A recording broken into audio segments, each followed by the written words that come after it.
मालकानगिरी जिला कालीमेला अंचल में 3 दिन धरी लगाण वर्षा जो जनजीवन अस्तव्यस्त हो पड़ी। गुरुवार राति जारी रही वर्षा तुहाकु तुहा वर्षा हो लोक मैंने नाही नथिबार असुविधार सम्मुखीन होती। लगाण वर्षा जो 326 जातीय राजपथर 3टी स्थान में पोल बुड़ी जाइछि। MV 96 पोल उपरे बन्या जल प्रवाहित होउछि।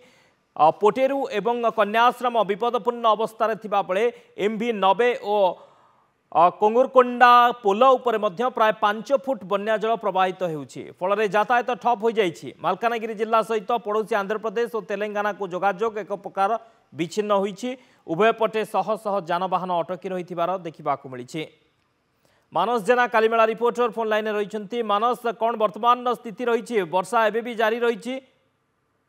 देखो छत्री गोटे गुरुवार दिन वर्षा लगी रही बर्तमान काली सुधा काली वर्षा कमिबार टिके पानी कमी राति सारा प्रबल वर्षा जो प्राय 96 एवं 90 नंबर काकरकोंडा पटेरू कन्याश्रम एवं पटेरू पूरा विपद संकुल अवस्था अच्छी किंतु प्रति पोल 4 5 फुट पानी अच्छी जहाँफल कि टोटाली मालकानगिरी छत्तीसगढ़ आंध्रा को टोटाली जोगाजोग विच्छिन्न गाड़ी घोड़ा टोटाली कौन सी गाड़ी माने अटकी रही जावाई।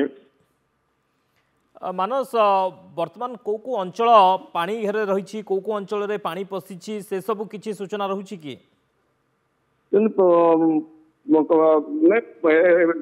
किंतु रास्ता उपर पानी रही ब्रिज जो तलुआ ब्रिज जाक अच्छी बोली पानी जाक आसिकी केवल ब्रिज उपर पानी रुहे किंतु कौन जगार गाँ भर को पानी पशि नहीं कि रास्ता फास्ता भांगी जाइए।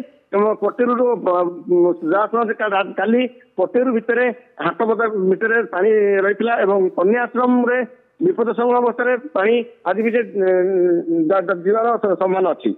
ओके बहुत बहुत धन्यवाद मानस समस्त सूचना।